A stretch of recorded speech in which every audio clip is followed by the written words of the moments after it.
The glass is sweating in my hand. So am I. Cold condensation slicking my fingers while the ballroom glows warm. Gold lights, polished smiles, laughter that sounds a little too sharp if you listen close. Ethan's across the room, head tipped back, laughing with people who call him our guy, like I'm not standing here breathing. Sloane slides in beside me, perfume and confidence.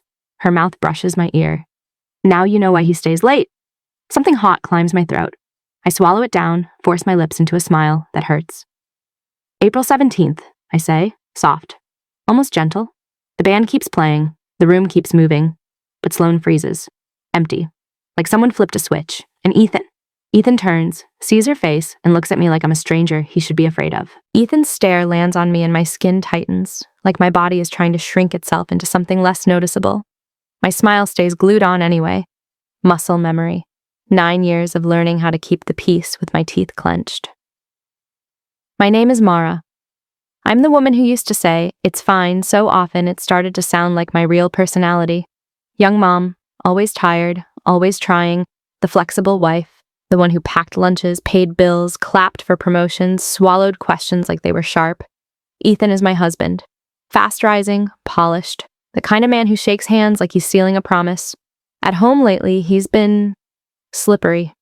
Like every time I reach for him, he turns into fog, and I'm left holding nothing but my own doubt. And Sloane is standing beside me like she belongs in my space. Executive assistant. Perfect hair, perfect posture, a smile that feels like a blade pressed flat against my throat. She controls Ethan's calendar, his meetings, his access. Sometimes it feels like she controls his air. Then there's Nina. Quiet. HR. My old college friend who notices the things people think are invisible, who reads a room the way other people read a menu. The first person who looked me in the eyes and didn't tell me to relax. My stomach knots hard, a slow twist, as the band swells and the lights glitter off champagne like tiny, indifferent stars. I'm not here to steal anyone's man. I'm not here to fight over love like it's a prize. I'm here because the truth has been living in my house like a stranger, and I can't sleep beside it anymore. If you've ever been made to feel crazy for noticing the changes, stay with me, and tell me what you would have done at that party. The first thing that hits me when I picture home isn't Ethan. It's the counter, sticky in that specific way that says juice spilled and dried, and nobody had the energy to wipe it down right. My thumb catches on it when I reach for the sponge. Sugar residue. The kind of small mess that shouldn't matter, but somehow becomes proof that the days have been slipping through my hands. There's always homework on the table. Crayon marks. A spelling list. A math worksheet with my kids' lopsided numbers marching down the page like tiny soldiers that keep falling out of line. A half-eaten apple turning brown on the plate because I got distracted. Because the oven timer went off. Because the laundry beeped. Because my phone lit up and my stomach dropped. Ethan's shirts hang on the back of a chair more often than they end up in the hamper. Crisp collars that smell like cold office air and recycled building heat. Like elevator metal and printer paper. Sometimes if I bury my face in the fabric, there's a faint edge of something sharper. Coffee that's been sitting too long. That sterile hand soap you find in corporate bathrooms. A hint of cologne that isn't his. I tell myself it's nothing. I tell myself it's just work. Because it always starts like that, doesn't it? With just quarter end, just urgent reports, just a quick meeting, just one more hour. And his late nights used to have a rhythm I could live inside. He'd come home tired in a way that felt honest. Shoulders heavy, eyes softer, like the world had been squeezing him, and he finally got to let go in our doorway. He'd kiss my forehead, he'd ask about our kid. He'd stand in the kitchen, loosening his tie while I told him something small and silly, and he'd smile like my voice was a warm place he missed. Now the late nights feel different. Not heavier, sharper. He comes in like he's trying not to be seen, keys too quiet, shoes placed carefully. A glance at his phone before he even looks at me. A hug that happens too fast, like a checkbox. The air around him hums, like he's still plugged into something he brought home, and he always has an excuse ready. Quarter end is brutal, Mara. New system rollout. We're behind on the vendor reconciliation. Sloane needed me for scheduling. The first time he said her name like that, like it was normal, like it belonged in our kitchen the way salt and pepper do, I felt a sting behind my ribs. Not jealousy, something more humiliating, like I'd been reminded I wasn't in the room where his life really happened anymore. Sloane, executive assistant, 2 syllables, clean, sharp, it slid too easily off his tongue. I didn't say anything. I did what I always do. I adapted. I warmed his dinner and wrapped it in foil when he texted, running late. I set it in the oven on low so it wouldn't dry out. I ate my own portion, standing at the sink, because sitting at the table alone makes the silence louder. I washed one plate, then another, then the same pot like I could scrub the anxiety out of the metal. And then there were the habits. Little changes that felt like a door clicking shut softly in another room. He started putting his phone face down the moment he walked in. Not casually, intentionally, like he was training himself. He started taking calls in the hallway, in the laundry room, outside, even when it was cold. He stopped leaving his laptop open, stopped letting it sleep on the couch like it used to. Now it vanished into his bag the second he stood up, as if the machine itself could betray him. One night, I reached for his phone to move it away from a spill on the counter. Just reflex, just muscle memory. And his hand snapped out so fast it startled me. His fingers closed around my wrist, not hard enough to bruise, hard enough to make my breath catch. His eyes flicked to mine, and for a second they were flat. Empty. Then the warmth poured back in like someone had remembered to turn the lights on. "Sorry," he said too quickly. "Work stuff, confidential." Confidential, like I was a stranger. Like I wasn't the person who'd held his face in my hands when his father died. Like I wasn't the one who'd sat up at 3 a.m. with a feverish toddler so he could sleep before a presentation. "Okay," I said, because my throat had closed and okay was all I could get through it. After that, he changed passwords. I didn't even know at first. I just noticed the way his fingers moved differently over the screen, faster, guarded. The way he angled it away from me, even when I wasn't looking. The way he'd pause if I walked behind him, like my footsteps were a threat. And the showering. He used to come home, kick off his shoes, and collapse into us, into home, before he did anything else. Now he goes straight to the bathroom, straight to the shower, water blasting like a wall, steam filling the hallway, like he needs to wash something off before he lets me touch him. I tried to tell myself it was stress. I tried to tell myself I was being dramatic, but my body knew before my mind would admit it. Every time the front door clicked after midnight, my heart would start running. Not excitement, not relief, fear. Dinner got interrupted by her calls. Not every night. That would have been too obvious. Just enough to make a pattern. We'd be sitting at the table, my kid talking about school, mouth full of words and food, hands waving like the story was too big to fit inside their body. And Ethan's phone would buzz. He'd glance at it, and his whole face would change. Just a millimeter. A tightening at the corners of his mouth. A small inhale through his nose like he was bracing himself. Then he'd answer in a voice I barely recognized. "Hey, yeah, I'm here." "Okay, hold on." Here, as if he wasn't. As if I wasn't right in front of him. I would watch him stand up, push his chair back carefully and walk away while still talking. His words quieting as he moved farther down the hall. My kid would keep eating. I would keep smiling. But my hands would go cold around my fork. Sometimes, after he hung up, he'd come back with an apology ready. "Sorry, it was Sloan. Calendar got messed up." Or, "Sloan's trying to fix tomorrow's meetings." Or, "We have to move something last minute." As if time itself was something she owned and he borrowed. One night, at 11:30, my phone lit up, not a call, a notification. A message forwarded from Ethan. "Sloan. Urgent. Calendar correction. Need confirmation now." Now. At 11:30. Like the world would end if Ethan didn't respond within minutes. He rolled over in bed, screen glowing against his face, and I watched him type with his back half turned to me. The tapping of his thumbs was too loud in the dark, each click like a nail. "Can it wait?" I asked. My voice sounded small, even to me. He didn't look up. "It's important," I swallowed. "So am I wanted to say. So is our kid, so is this." But I didn't. I lay there and stared at the ceiling, feeling the space between us grow teeth. That's what it felt like, really. Like the distance was turning into something that could bite. And I kept telling myself, don't spiral. Don't become the kind of woman who checks phones and counts hours and interrogates shadows. Don't. Until the day the courier came. It was afternoon, bright, harsh sunlight in the kitchen, making every fingerprint on the counter visible. I was halfway through cleaning up after lunch, my kid's backpack slumped by the door like a tired animal. The knock came sharp. Professional. I opened the door, and there was a man in a navy jacket holding a thick envelope. "Mitchell and Rowe?" he asked, glancing down at his device. That wasn't our address. It wasn't our life. I blinked. "This is a residence," I said. He frowned, checked again, then held out the envelope anyway. "Same name, Ethan Cole?" My stomach tightened.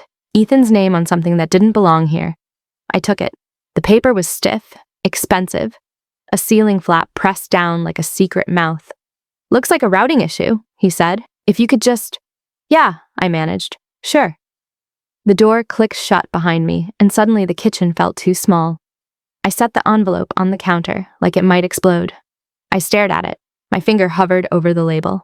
There was a date stamp in the corner, bold and mechanical. April 17th. My breath snagged. April 17th. It hit me like a smell you recognize before you know why it matters. Like a memory you don't want to touch because it's sharp underneath.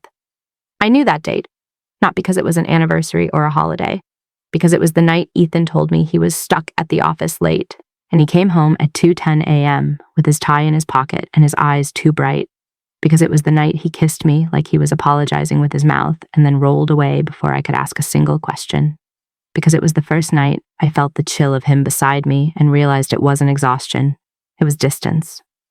My hands were trembling now, not shaking wildly, a fine vibration like a hummingbird under my skin.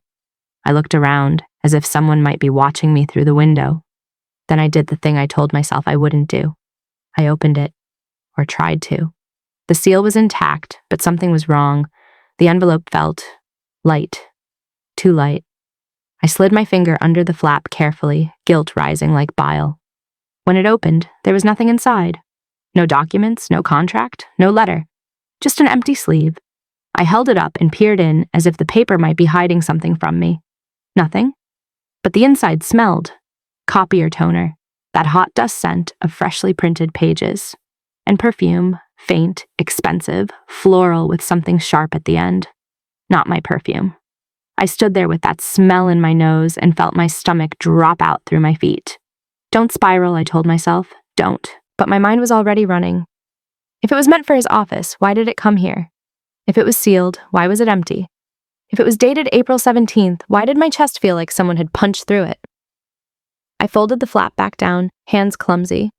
I put the envelope in a drawer beneath the dish towels like hiding it could make it less real. Then I waited. When Ethan came home that night, later than usual, of course, I watched him from the kitchen doorway. He looked good, in that polished way that used to make me proud. His hair was slightly rumpled, like he'd been running his fingers through it.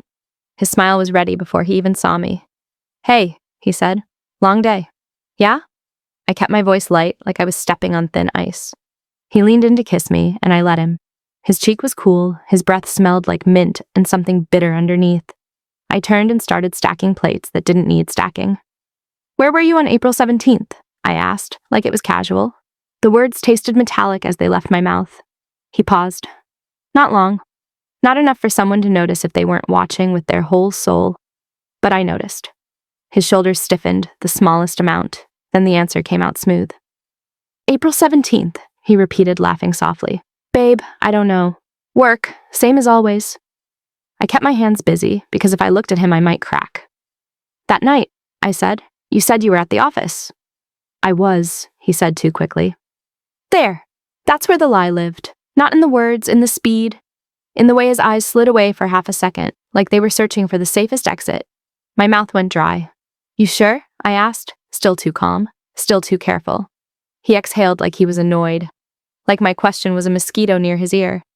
"Mara, why are you doing this? I'm exhausted." I wanted to scream. I wanted to grab that envelope out of the drawer and slam it on the counter and demand to know whose perfume lived inside it. I wanted to ask why he showered first, why his phone slept face down, why his voice changed when Sloane called. But my kid was in the next room, the TV murmuring, a cartoon laugh track like a cruel soundtrack. So I swallowed again, and I nodded. "Okay," I said. That word again. "Okay." It sat between us like a dead thing. Later, when he went to shower, of course he did, I stood alone in the kitchen and pressed my palm flat against the counter, grounding myself in the sticky surface, the reality of it. My phone buzzed, just once. A text from Nina. My breath stopped before I even read it, like my body recognized her name as danger and salvation in the same breath. The message was short. Too short. "Do you remember April 17th? I think your husband's name is on something." My vision narrowed. The kitchen lights felt too bright. The air felt thin. I stared at the screen until the letters blurred, then sharpened again. April 17th. My pulse thudded hard in my throat. In the bathroom, the shower roared on. And I realized, with a cold clarity that made my teeth ache, this wasn't in my head. It was in my house. Rain makes everything feel like a confession. It taps the window in quick, nervous beats like it's trying to get in. The coffee shop smells like burnt espresso and cinnamon syrup and wet coats. The kind of warm, cozy place people come to when their lives are fine. Mine isn't. My hands won't stop shaking around the cup. The ceramic is hot enough to sting, but I keep my fingers clamped there anyway, because the heat is the only thing keeping me from floating off my own skin. My knees bounce under the table. I press them together hard. My jaw aches from holding it still. Nina sits across from me, shoulders tucked in, hair damp at the edges from the walk-in. She doesn't smile the way people do when they're trying to soften bad news. She looks tired, careful, like she's been carrying something sharp for too long. I almost didn't text you, she says, and her voice is low, swallowed by the hiss of the espresso machine. But then I thought, if it was me, I'd want to know.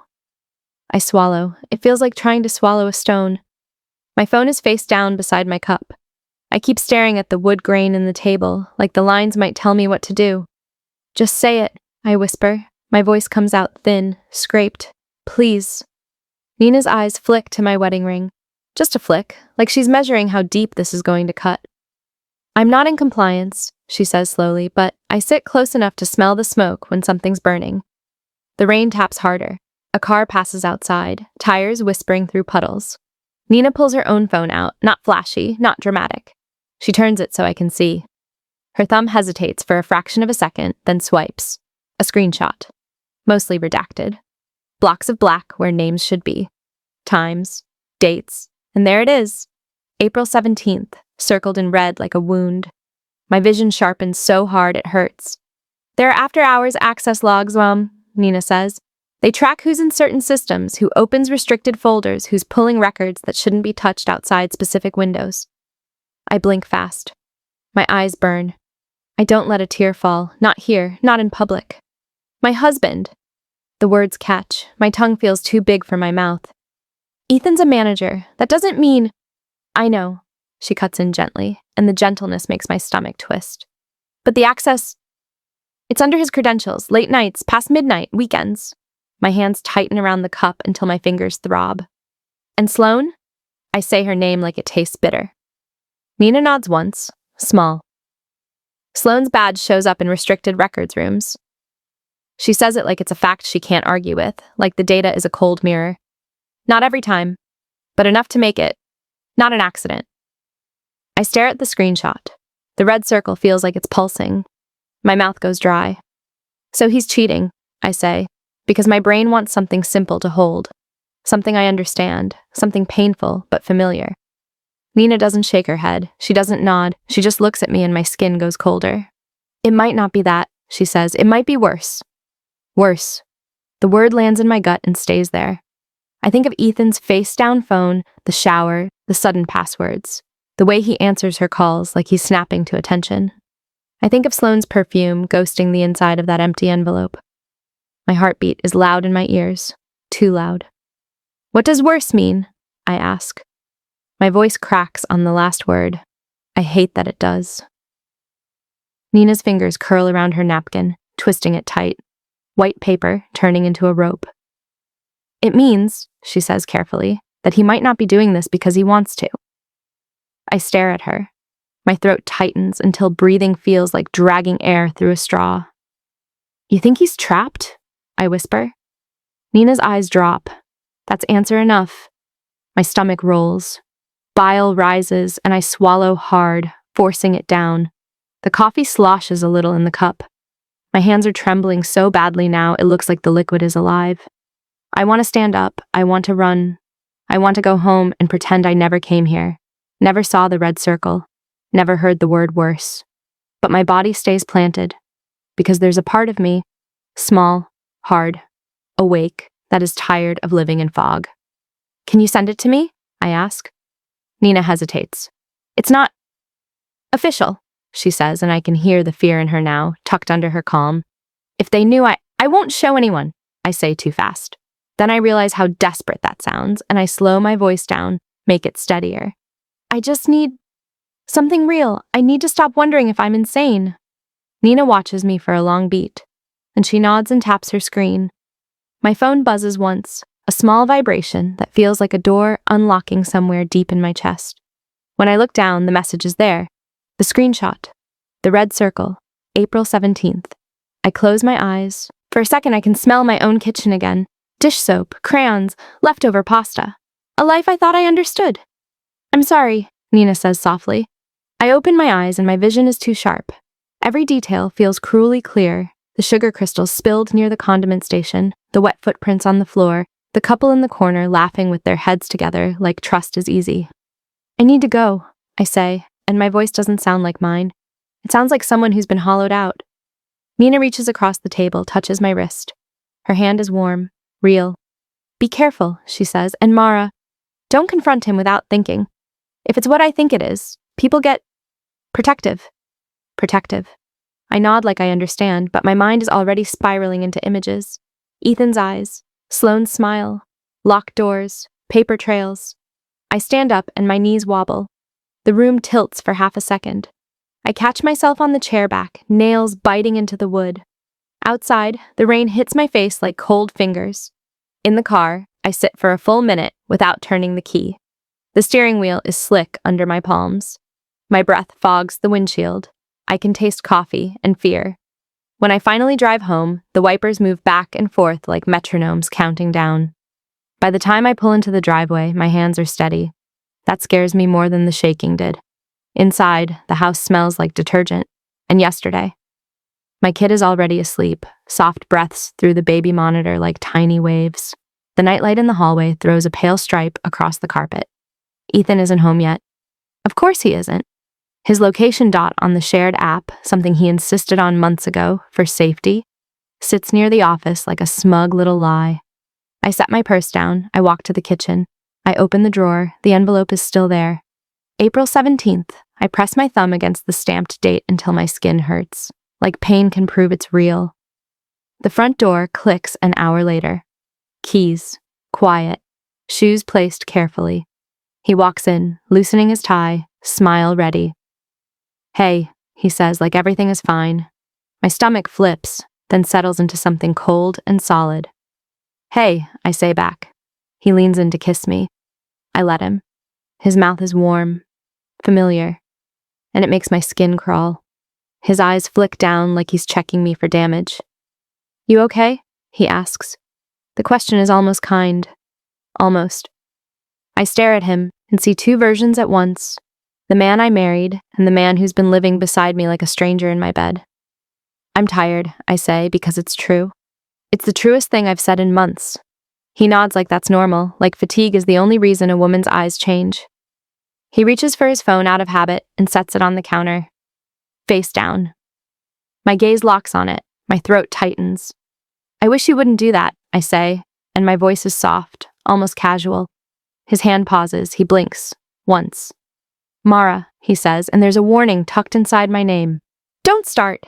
Start. Like this is a hobby. Like this is me being dramatic. I feel heat crawl up my neck. I force it down. I keep my tone even. I met Nina today, I say. He goes still. Not all the way. Just enough. Oh, he says. How is Nina? Too smooth. My nails dig into my palm. She's fine, I say. She asked me if I remembered April 17th. The air changes, it thickens, like the house is holding its breath with me. Ethan's smile stays on his face like it's glued there. But his eyes are searching, calculating. Why would she ask you that? He says, and his voice is careful. Careful, like stepping around broken glass. I shrug, like I don't care. Like my heart isn't pounding hard enough to bruise my ribs. She said my husband's name is on something. A beat. 2. Then he laughs, short and sharp, a sound that doesn't match his face. Nina's in HR, Mara, he says. She doesn't know what she's talking about. Gaslight, soft and scented, like normal conversation. You're stressed, he adds, gentle. You've been stressed. Don't do this. Don't do this. As if I'm the one swinging a weapon. My chest tightens. My mouth tastes like pennies. I nod slowly like I'm agreeing, like I'm backing down. Okay, I say again. That word. Always. He exhales, relieved, like he's won. He moves past me toward the hallway, toward the shower. Of course. But this time, I don't watch him. I turn, walk to the garage door, and slip outside. His car sits there, dark and quiet. The rain has stopped, leaving the air heavy and damp. The smell of wet concrete fills my nose. My hands don't shake when I open the driver's side door. The interior smells like his cologne and something stale. Receipts in the cup holder. A charging cable coiled like a snake. I reach into the center console. My fingers find it before my eyes do. A second phone, smaller, black, clean, like it doesn't belong to the messy life we actually live. My pulse stutters. I pick it up. It's heavier than it should be. It feels like a stone in my palm. The screen is dark. I press the button. A lock screen blooms. Password required. Of course. I stare at it until my eyes water. The cold spreads through my chest, slow and patient. Not panic, certainty. Back inside, Ethan is in the shower, water thundering, steam crawling under the bathroom door like breath. I slide the second phone into my pocket and go to our bedroom. The mirror catches me as I pass, my face pale, lips pressed tight, eyes too bright. I set my own phone on the dresser and open Nina's screenshot again. April 17th, circled in red. I stare at myself in the mirror and raise my chin like I'm putting on armor. Because the gala invitation arrives 2 days later, an email forwarded from Ethan with a bland subject line like, "It's nothing. Company gala, formal, spouses welcome. Except my name isn't on the RSVP link." I click it anyway, fingers cold. The drop-down list of attendees appears. Departments, names, couples, Ethan Cole plus guest. Guest. Not Mara, not wife, not person. Guest. My throat burns. I walk to the kitchen where Ethan is pouring coffee like we're normal. "My name isn't on the list," I say. He doesn't look up. It's probably a mistake. "Is it?" My voice stays calm. It almost surprises me. He finally looks at me, brows lifting like I'm annoying him. "Mara, it's a business event, not really for spouses. It's complicated." The words slam into me. Not really for spouses, like I'm an accessory that doesn't match the outfit. My stomach clenches hard. I feel it in my spine, in my teeth. "I'm going," I say. His eyes flash. Just a flicker. Fear, anger, both. "No," he says too fast. "Why would you want to go? You'll hate it. You'll feel out of place." Out of place, in my own marriage. I smile, small, controlled. "I won't," I say. "I'll be fine." That night, after he falls asleep, I sit at the dining table with Nina's screenshot open on my laptop. I print it. The printer whirs, spitting out the page like a receipt for my new reality. I hold the paper and stare at the red circle until it feels branded into my eyes. Then I go to the bathroom mirror. The overhead light is unforgiving. It shows everything. Tired skin, tiny lines, the way my lips tremble when I'm not paying attention. I practice one sentence. Not a speech. One sentence. April 17th. At first my voice shakes, my stomach flips, my throat closes. I try again. April 17th. Again. Again, until the words stop sounding like a question. Until they sound like a key. The day of the gala, I dress slowly. Not to seduce. Not to compete. To be seen. Fabric slides over my skin, cool and deliberate. I pin my hair back and my fingers are steady. My makeup is simple. Clean. Like I'm not trying to hide bruises nobody can see. When Ethan walks into the bedroom and sees me, his face changes so fast it's almost a flinch. He opens his mouth, closes it. Then he says it. Too fast, too quiet, like he's praying no one else hears. "Please, don't embarrass me tonight." The hotel doors breathe cold air on my face when the valet opens them, like the building is warning me before it swallows me. Inside, everything is bright. Too bright. Chandeliers spill light like liquid gold, and it bounces off glass and jewelry and polished shoes. Every surface is shining, every smile is trained, every laugh is placed at the right volume, loud enough to be heard, soft enough to be respectable. My heels click on marble. The sound is sharp, lonely, and I hate how it makes me feel like I'm announcing myself. Enemy territory, that's what my body calls it. I keep my shoulders back anyway. I keep my chin up anyway. My skin is tight across my ribs, like my organs are trying to crawl away from what's coming. Ethan's hand is on the small of my back, guiding me forward like we're a picture in a frame.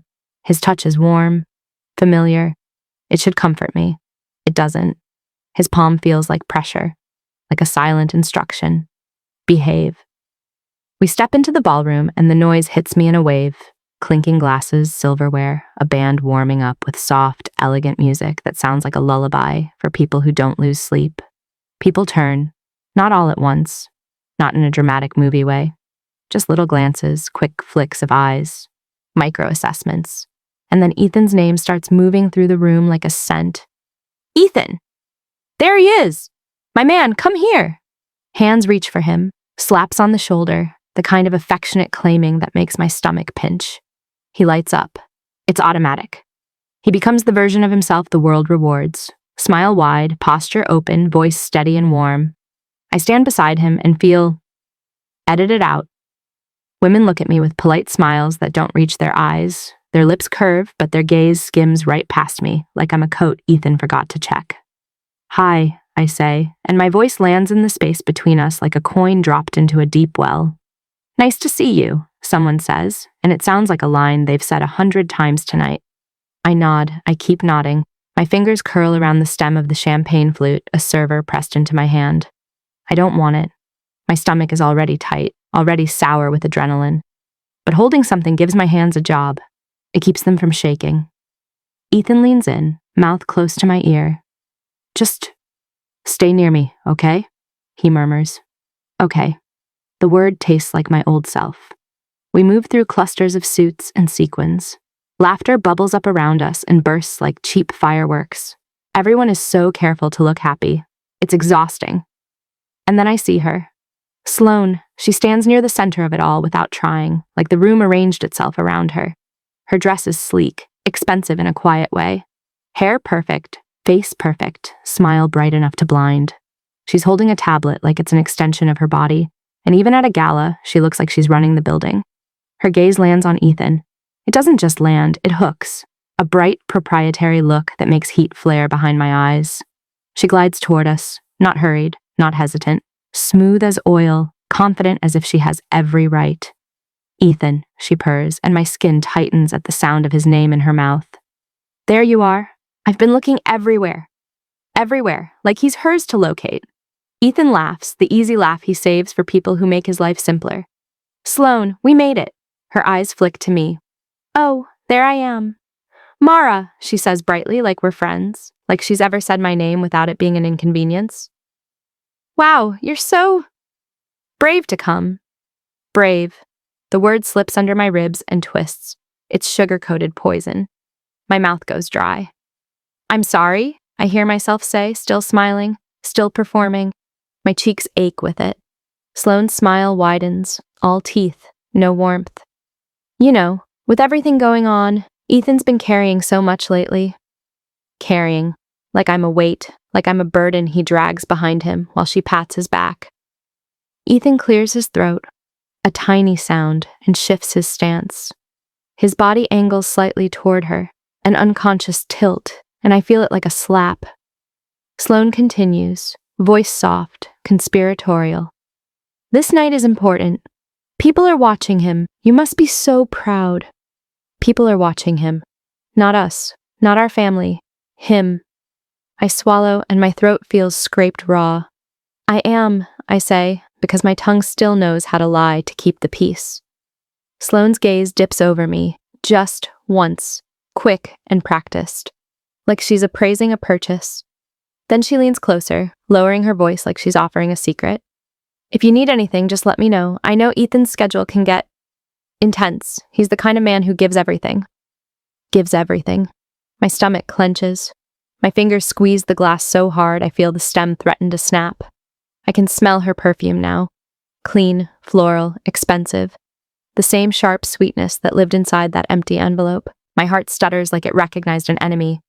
I want to step back. I don't. Instead, I feel something inside me shift. A quiet click, because standing here, under these lights, listening to her speak about my husband like he's her project. I suddenly see myself the way the room sees me. Not a partner, an accessory, a polite backdrop, a woman who makes herself smaller so other people can feel comfortable. And I realize something so simple it makes my chest ache. I have been shrinking for years. For Ethan's stress, Ethan's career, Ethan's rough seasons, Ethan's deadlines.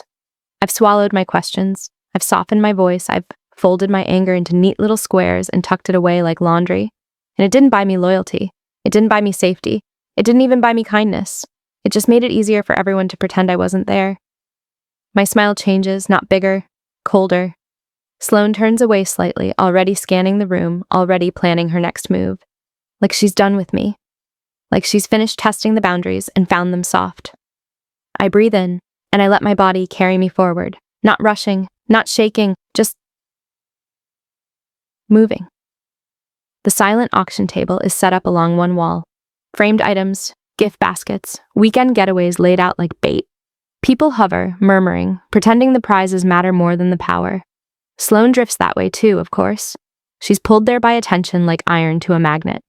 I follow. I can feel Ethan's eyes on my back. I can feel his confusion. Sloane pauses at the table, tapping something into her tablet. Her nails are pale and perfect. Her wrist glitters. She glances up when she senses me beside her, like she can feel ownership being challenged. "Mara," she says, still bright, still smooth. "Are you having a good time?" My throat is tight. My heartbeat is steady. Too steady. "Actually," I say, and my voice comes out calm, almost gentle. "I have a question." Sloane's brows lift. "Oh?" She leans in slightly, interested, amused. And then she does it. She can't help herself. She lowers her voice, mouth near my ear again, like she's about to bless me with another cruel little truth. "Now you know why he stays late," she whispers. The words hit me, and for a split second my vision flashes white. Heat surges up my neck, my hands go cold. I taste metal. I don't blink. I don't flinch. I just turn my head slightly toward her and let my smile hold. "April 17th, I say softly. 2 words. A date. A key turning in a lock. The band continues. The room keeps glittering. People keep laughing nearby. But Sloane freezes, not figuratively. Her face empties like someone pulled the plug from the wall. The shine drains out of her eyes so fast it's almost ugly. Her lips part. Nothing comes out. I watch the moment her confidence fractures. It's small, it's quick, it's everything. Her gaze snaps away from me and starts scanning. Left, right, over shoulders, hunting for Ethan like she needs him to tell her what to do next. Like her lungs forgot how to work without his permission. My skin prickles with a strange, cold relief. So it's real. The room hasn't noticed yet, not fully, but I feel the shift, like a draft moving through a closed house. And then Ethan's voice cuts through. Too close, too fast. "Mara?" He's there beside us, appearing like he teleported. His hand reaches for my elbow. His fingers close around it. Not hard enough to bruise, hard enough to warn.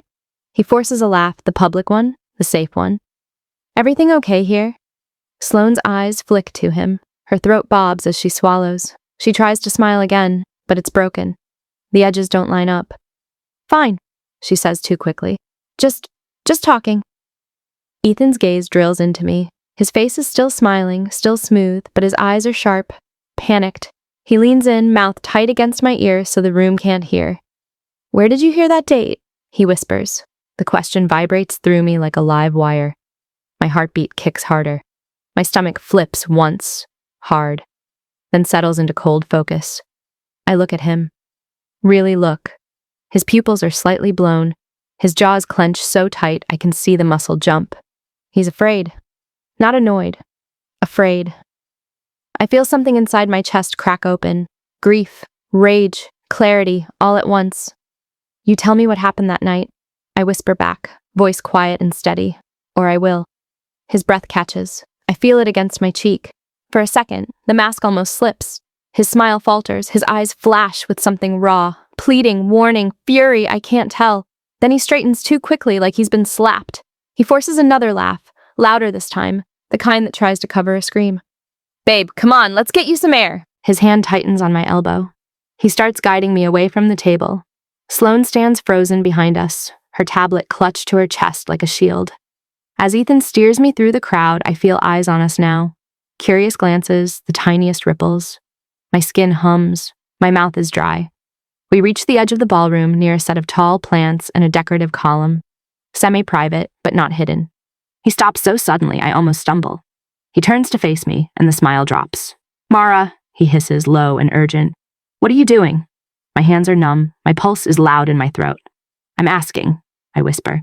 For once. He drags a hand through his hair. His breath is coming faster now.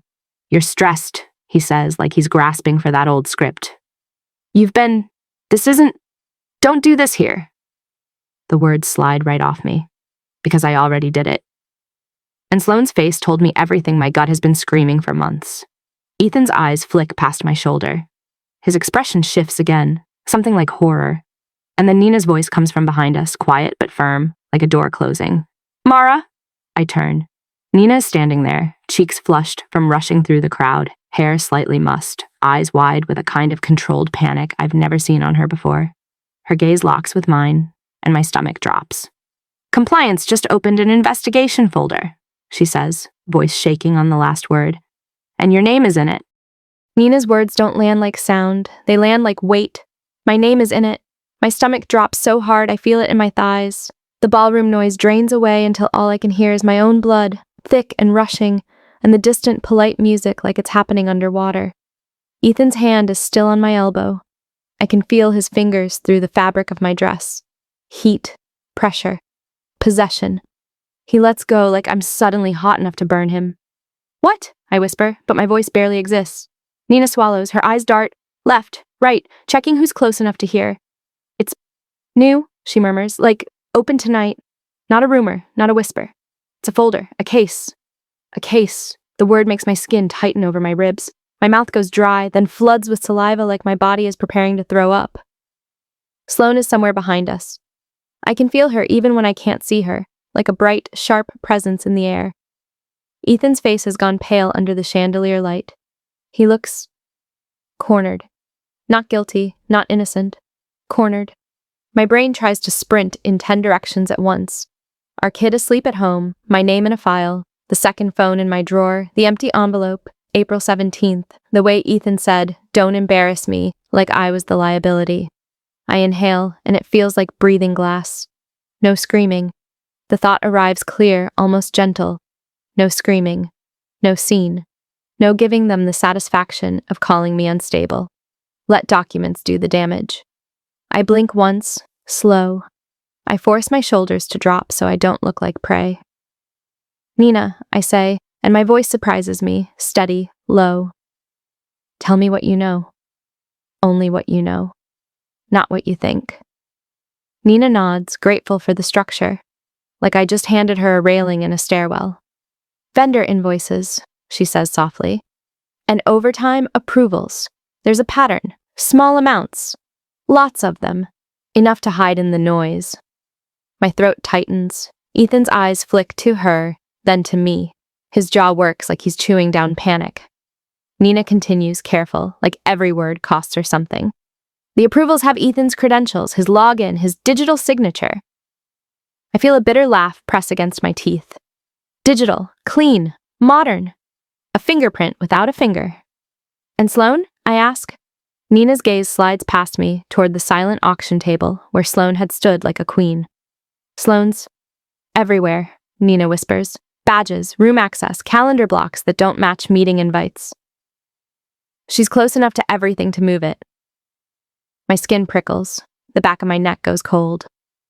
April 17th, I say, and my tongue sticks slightly to the roof of my mouth. Tell me why that date matters. Nina's lips part, then press together.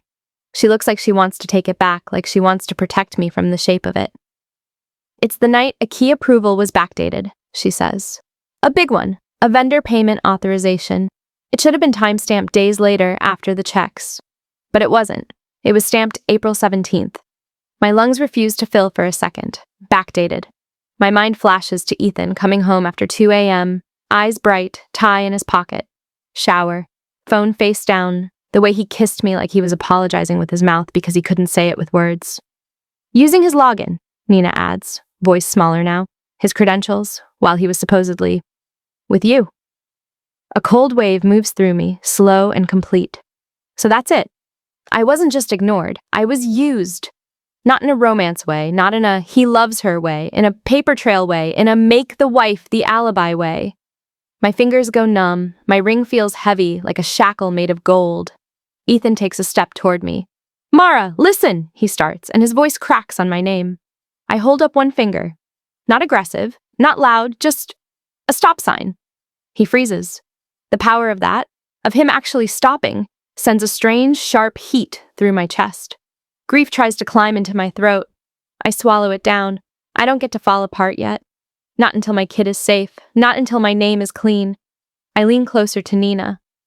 Is my name in it as… what? I whisper. Witness, associated party, suspect? Nina's eyes shine with fear. I don't know, I only saw the header line flash on a screen when someone from compliance was talking to my director. I saw your name, that's all. That's enough. My spine straightens like a wire pulled taut. I look at Ethan. Really look. His face is pleading now. Wet-eyed, almost. He looks like the man I married for half a second. The one who used to bring me takeout and kiss my forehead and tell me I was the only calm place he had. Then I see the other man again. The one who let his world expand until there wasn't room for me except as decoration. I'm not doing this here, I say quietly. His brow knits. Not doing what? Saving you, I whisper, or destroying you. Not here. His mouth opens. Closes. He swallows hard. Sloane's laugh rings out somewhere nearby. Bright, brittle, and the sound makes my stomach twist, like she knows we're unraveling and she's amused. I turn slightly, scanning the room with new eyes. I spot the sponsor table, glossy signage, branded brochures, a small stand that says Ethics and Integrity Hotline in tasteful font, like morality is a service you can purchase. A woman in a navy blazer stands behind it, smiling politely, her hands folded. Calm, professional, observing. My heartbeat steadies around that sight. A path, a process, a record. I don't need to be believed by the room. I need to be recorded by the right person. I move toward the sponsor table without hurrying. No running, no drama. My heels click, my posture stays tall, my face stays composed even though my insides feel like they're shaking themselves apart. Ethan follows, a half step behind, like he's afraid to touch me now. Nina drifts with us, eyes wide. When I reach the table, I smile at the woman like I'm asking about raffle tickets. Hi, I say softly. Is there someone from the ethics hotline available to speak privately tonight? Her smile warms by a fraction. Yes, she says. We can step to the side. Is everything okay? Everything is on fire. Yes, I lie, because I've become fluent in lying for survival. I just need to file something time-stamped, immediately. The words time-stamped make her expression shift, more alert, more serious. Of course, she says. This way. She guides me toward a small alcove near a set of potted palms, still within the ballroom's edge, still visible, but quieter. Not hidden. Never hidden. I position myself where there are people. Where there's light. Where there are witnesses if anyone tries to twist this later. I can feel Sloane's eyes on me from across the room like a laser. Good, let her watch. The woman asks for my name. I give it, voice even. My tongue feels thick, but I force clarity through it. She asks for a brief description. I don't spill my whole life into her lap. I don't sob. I don't accuse with emotion. I state facts. There is reason to believe my husband's credentials may have been used for after-hours approvals on April 17th. There is reason to believe access logs exist. There is reason to believe an audit hold is necessary to preserve records. My hands tremble under the table line, invisible.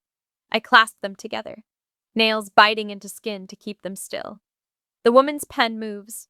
Quiet scratches on paper, the sound of a door locking. Do you have any documentation? She asks. My heart slams once. I think of Nina's screenshot, printed, folded, in my clutch like a secret weapon. I slide it out carefully and hand it over. Her eyes scan it, redacted, partial, but enough to show a date and a log and the fact that something exists. She nods once. We can initiate a hold request, she says. I'll need to confirm details with compliance, but I can create an immediate record of your report. Record. My shoulders loosen by a millimeter. Relief is sharp and painful, like thawing fingers. Ethan's phone buzzes behind me. I hear it. I don't turn. I step away from the alcove and pull my own phone out. My thumb hovers. Then I type, slow and deliberate, each letter a nail hammered into wood. Meet me by the terrace in 5 minutes. Alone. I hit send. The message whooshes away, and I feel like I just threw a match into gasoline. Except this time, I'm holding the fire extinguisher too. I look up. Ethan has read it. I can see it in his face. His eyes widen slightly. He swallows, nods once, like a man accepting a summons. I turn to Nina. Stay where there are people, I whisper. Don't follow me. If anything happens, if Sloane corners you, record. Don't argue, just record. Nina's lips part. She nods quickly, fear shining in her eyes. I walk toward the terrace doors. Each step feels unreal, like my body is moving without my permission. The music grows muffled as I pass through the glass. Warmth falls away. Cold air hits my face immediately, clean and sharp. It goes straight into my lungs and burns. City lights stretch out beyond the balcony, white and red dots. Distant traffic humming, a world that doesn't care that my life is splitting open. My heartbeat is louder out here. No laughter to hide it. No clinking glasses to drown it out. I grip the railing with both hands.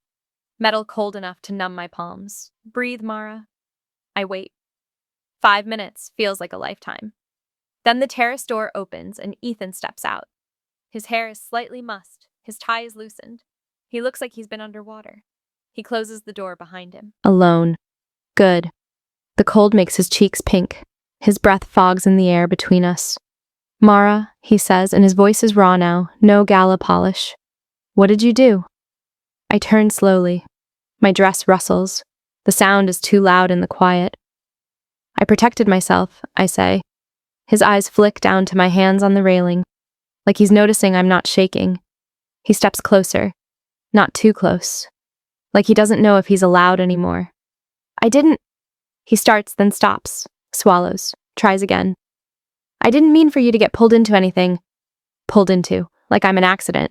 My throat tightens. Heat flares behind my eyes. I blink it down. Then tell me the truth, I whisper. All of it, not the version you used to get through dinner. His shoulders sag. He looks older for a second. Sloane. Handles details, he says quietly. She's good at it. She knows the systems. She knows the approvals. His voice cracks. I signed things. I didn't always fully understand. My stomach flips. You didn't understand, I repeat, and the words come out flat. He flinches. I was trying to keep us stable, he says, desperation spilling now. Everything is expensive. Childcare, the mortgage. You know how tight it's been. I thought, if I just kept my head down, if I hit my numbers, if I didn't make waves. And April 17th, I cut in. His face goes still. I watch the lie form behind his eyes like a storm cloud. Then he exhales, shaking. April 17th was the night I told you I was with you, he says, and his voice is so small it almost disappears. I wasn't. My heart slams once, hard enough to hurt. Not an affair confession, a paper confession. He sees my expression and rushes, words tumbling. Not like that, Mara, not. Listen, I was at the office. Sloane called me in, said something had to be fixed, right then before the system rolled overnight. She said my login was needed. My fingers go numb. I grip the railing harder. She needed your login, I whisper. He nods miserably. Did you agree? I ask. He hesitates. That hesitation is a blade. I didn't think it was illegal, he says, and his voice has that familiar rationalization tone, the one he uses when he wants the world to be kinder than it is. I thought it was paperwork, timing, admin. Everyone does. Stop, I say, sharp. He stops. The cold air feels like it's carving my lungs. And now my name is in a compliance folder, I whisper. Do you understand what that means? His eyes fill. He nods. Once. Frantic. I'll fix it. I swear. The terrace door opens again. I don't need to turn to know who it is. Perfume hits the air like a signature. That sharp, floral sweetness. Control. Sloane steps onto the terrace with her tablet tucked under her arm like a weapon she can pretend is harmless. Her smile is bright, but it's different now. Tight at the corners. Angry under the gloss. Ethan, she says like I'm not even there. Then her eyes flick to me, and her smile hardens. Oh. You. My stomach clenches, but my posture doesn't change. Sloane takes a few steps closer, heels clicking like punctuation. We need to go, she says to Ethan, voice clipped. Now, this isn't the place. Ethan doesn't move. Sloane's gaze snaps to me again, and I feel it like a slap. You're making this very difficult, she says, and her tone is almost polite. Almost. You're a problem. Problem. There it is. I breathe in slowly, filling my lungs with cold, and let it steady my voice. I already filed a time-stamped report, I say calmly, and I requested an audit hold. Sloane's face flickers. Just a flicker, but I see it. Fear. Her grip tightens on the tablet. Her knuckles go pale. You did what? Ethan whispers, turning to me like he can't decide if he wants to beg or be furious. I did what you should have done months ago, I whisper back, before you brought this into our house. Sloane steps closer, too close now. The terrace light makes her eyes look hard. You have no idea what you've started, she says softly. I hold her gaze. My stomach churns, but my voice stays level. I know exactly what I started, I say. I started the truth. Her smile disappears completely. When she speaks again, her voice drops into something low and deadly, like she's done pretending to be nice. If you do this, she says, each word measured, Ethan goes down first. She pauses, letting it sink in, letting the threat spread like poison. And you'll lose everything. Sloane's threat hangs between us like frost. Lose everything. My stomach clenches so hard it feels like my body is trying to fold in on itself, protect the soft parts. For a second, I see it. My kid's backpack by the door, the morning chaos, the small hands reaching for me like I'm the whole world. I taste iron, like I've bitten the inside of my cheek without noticing. Everything. Then something steadier rises underneath the fear. A quiet, clean anger. Because she said it like it's a favor. Like she's warning me for my own good. Like she didn't just drag my name into her mess and call it survival. I look at Ethan. His face is wrecked by the cold and the truth, eyes glossy, jaw trembling. He looks at Sloane like he's trying to remember when he started letting her speak for him. And I realize she isn't protecting him. She's holding him like a leash. Go inside, I say to Ethan. My voice is low, even, not negotiable. He blinks at me. Mara, go, I repeat, softer. You're not standing out here with her like I'm the intruder. Sloane's lips tighten. This is private. No, I cut in. One word. Sharp. This ends where there are witnesses. I turn first, not because I'm brave, because if I wait, I'll shake. The terrace door opens, and warm air rushes over my face like a lie. The ballroom noise swallows us immediately. Music, laughter, applause starting to gather in waves because someone is stepping up to a microphone. Leadership. A speech. Perfect. My pulse beats in my throat, but my steps don't stumble. I weave through clusters of people like I belong here, like I'm not carrying a storm inside my ribs. Ethan follows. I can feel him behind me, the way you feel a shadow. Sloane trails too, and I hate how easy she moves in this room, like the floor was built for her. I spot the front area where the managing director, some man with a practiced grin and a voice that fills space, has started talking about integrity and growth and the strength of this team. The word integrity makes bile rise. I swallow it down hard. Nina stands off to the side near a column, eyes locked on me, face pale. She doesn't move. She just watches like she's holding her breath with me. Good. Witness. I slide closer to where the compliance lead stands. An older woman in a dark suit, not smiling, posture straight like she's made of spine and rules. She's half listening to the speech, half scanning the room like she's trained to see the tremor before the earthquake. I step into her line of sight. Her eyes flick to me, questioning. I don't plead. I don't cry. I don't make it emotional. I make it simple. The speech reaches a pause. Applause bubbles up, clapping hands, polite cheers. The room is loud enough that my voice won't carry far, but close enough that the right people can hear if I place myself correctly. I feel Ethan hover behind my shoulder, heat of him close, like he wants to pull me back, like he's afraid of what I'll do. I lift my chin and speak in a calm voice that cuts through the noise around us. Not loud, but clear. Can someone confirm where Ethan was on April 17th, I say, when his credentials approved these changes? Silence doesn't fall over the whole room, but it falls right here. Like a pocket of air gets sucked out. The compliance lead's eyes sharpen. Her gaze snaps from my face to Ethan's, then to Sloane's. Sloane's smile tries to appear, fast, automatic, like a reflex she's used to for smoothing problems. Oh, that's... She starts, voice sweet. There must be some misunderstanding. Ethan was... The compliance lead holds up her hand without looking at Sloane. Just... stops her. Sloane's mouth closes mid-word. That tiny moment hits me like a drug. Because I've never seen anyone stop her. Ethan's breath catches behind me.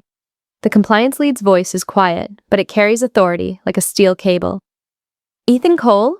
She asks, and it isn't a question in the usual way. It's a door opening to a hallway you don't want to walk down. Ethan clears his throat. The sound is rough. Sloane steps in, trying again. He doesn't need to answer that here. The compliance lead finally turns her head and looks directly at Sloane. Sloane's charm meets a wall, a real one. Miss Klein, the compliance lead says, using her name like a stamp, you will not answer on his behalf. Sloane's eyes flicker. Anger flashes behind them. Then the smile snaps back on, brighter, more desperate. Of course, she says lightly, like she's gracious, like she's not bleeding control. Ethan's voice comes out thin. I was working late. My stomach twists. Where? The compliance lead asks. Ethan hesitates. That hesitation is louder than any confession, and I feel it. Feel the room begin to sense the shift. Nearby smiles slow. Laughter thins out at the edges. People lean in a fraction, pretending they're not listening while their bodies do it anyway. Ethan swallows, eyes darting to me, to Sloane, to the compliance lead. He looks trapped between three worlds, and then something changes in his face. Not courage, not relief, recognition, like he finally sees the cage.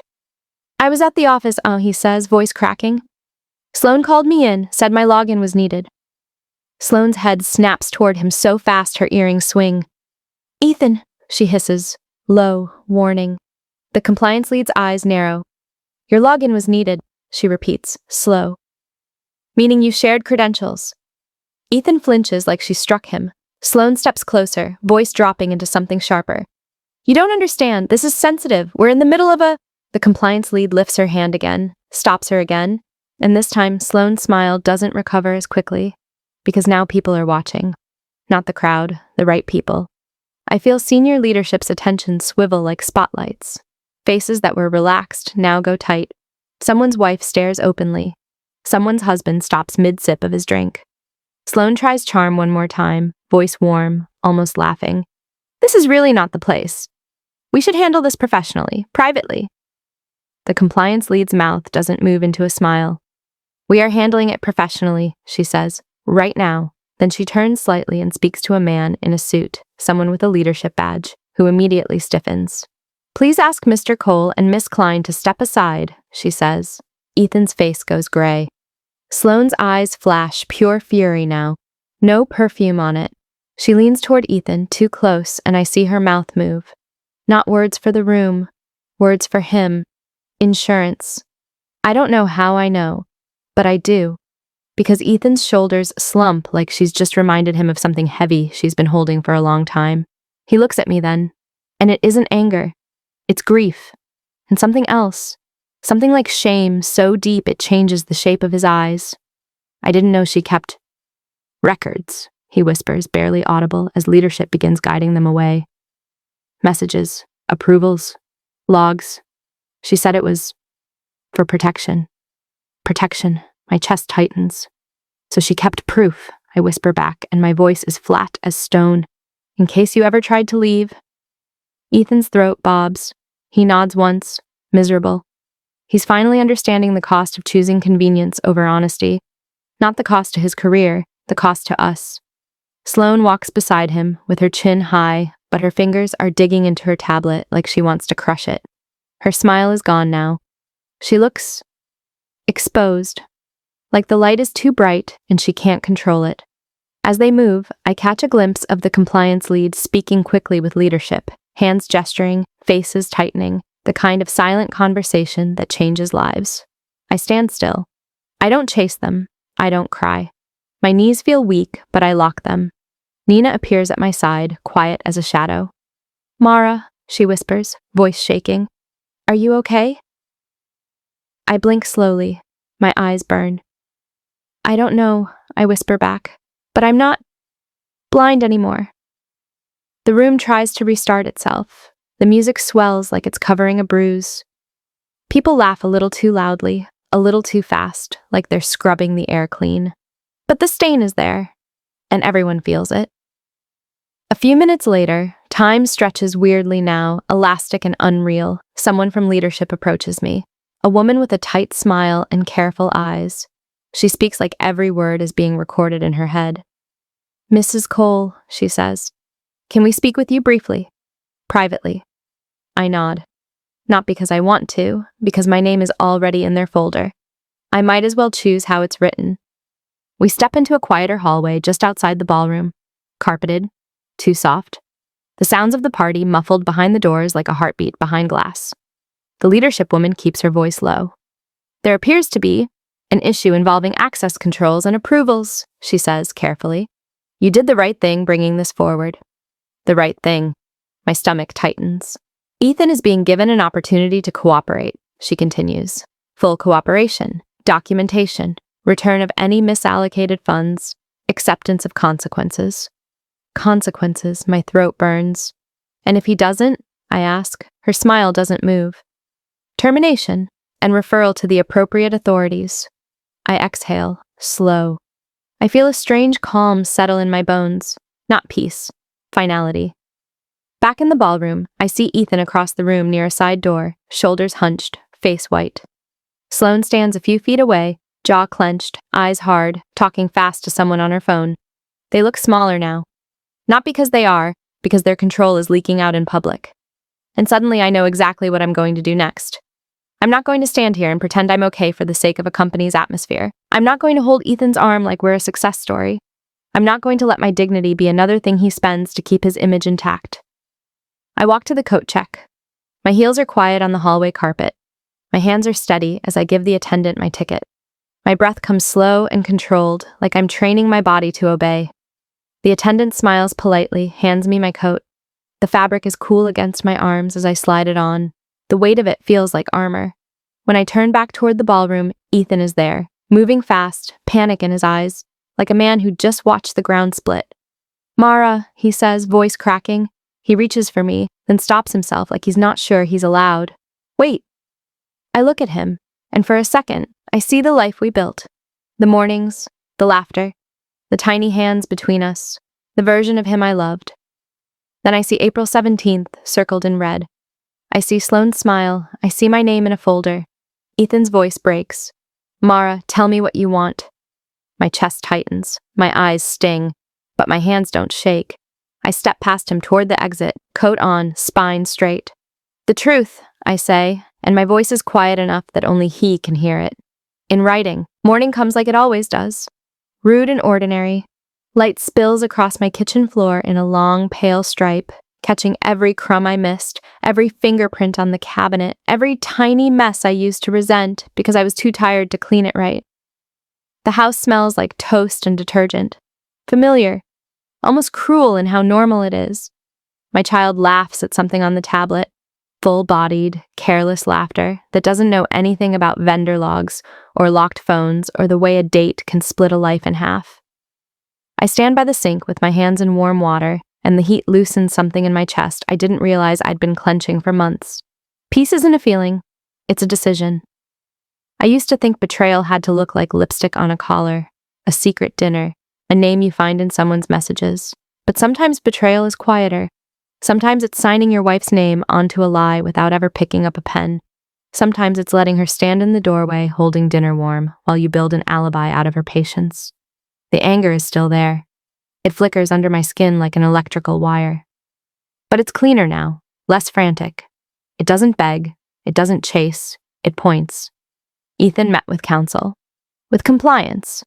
I didn't sit beside him like a loyal prop. I sat across the table like a woman who needed the truth to have edges. Consequences started like slow thunder. Meetings, emails, deadlines that weren't, calendar, corrections. Real ones. And Sloane. Sloane didn't collapse because someone yelled at her. She collapsed because silence stopped protecting her. All that power she wore like perfume depended on people swallowing their discomfort to keep the machine running. The moment the machine had a record, her smile couldn't fix it. I set boundaries like I'm laying down boards over a broken floor, transparency, accountability, and a separate financial plan until trust is rebuilt. If it ever is. I don't argue about it. I don't explain. I just do it. 'Cause I'm done being flexible. If you've ever been treated like your instincts were too much, hit like so more people find these stories. Subscribe for weekly betrayal to justice stories, and comment one word, date, if you want to follow up where I build a new life after the fallout.